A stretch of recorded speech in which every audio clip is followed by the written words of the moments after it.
ഇത് നാടകം തുടങ്ങി വേട്ടെ. ആളെ വിട്ടോ എന്നാ തുടങ്ങിക്കോ. നാടകം പകുതിയാകുമ്പോഴല്ലേ ഞാൻ വരുള്ളൂ. അന്നത്തേക്ക് സാധനം വരുമല്ലോ.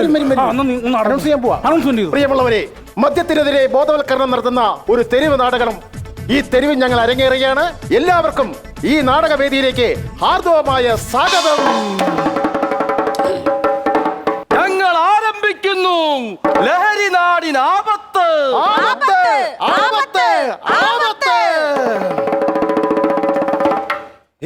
മാളോരെ, ഈ മദ്യപാനിയായ ഈ മദ്യം ഞാൻ കുടിക്കുന്നു.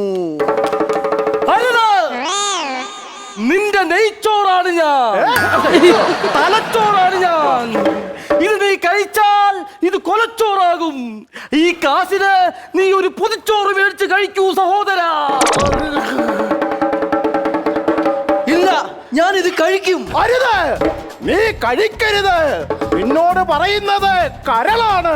കരളിന്റെ പ്രാധാന്യം എന്താണെന്ന് നിനക്കറിയാമോ? നിന്റെ ശരീരത്തിലെ എല്ലാ ദഹനങ്ങളും വരുത്തുന്നത് കരളാണ്. സഹോദര, നീ മദ്യത്തിൽ കൂടെ നിന്റെ കരൾ നശിച്ചു കഴിഞ്ഞാൽ നിന്റെ കരൾ മാറ്റിവെക്കാൻ കുറഞ്ഞത് നിനക്കൊരു 25 ലക്ഷം രൂപയെങ്കിലും വേണ്ടിവരും. സാധാരണക്കാരായ മനുഷ്യ, അത് നിന്റെ ഉണ്ടോ? ഉണ്ടോ? ഉണ്ടോ? ഇല്ല, ഞാനിത് കഴിക്കും. അരുതേ, നീ അത് കഴിക്കരുതേ. നിന്നെ അരിച്ചരിച്ച് എന്റെ നടു ഒടിയാറായി. നീ ആ പൈസക്ക് പാലും പഴവും കുടിക്കൂ. ഞാൻ നിന്നോടൊപ്പം എന്നും ഉണ്ടാകും.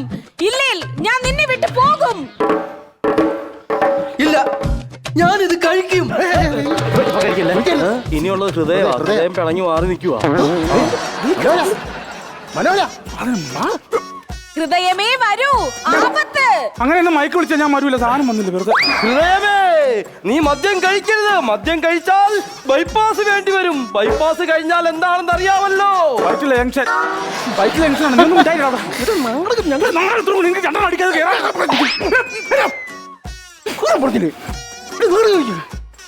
ഞാൻ വരൂല. എന്റെ ദൈവം, ഈ പ്രസിഡന്റ്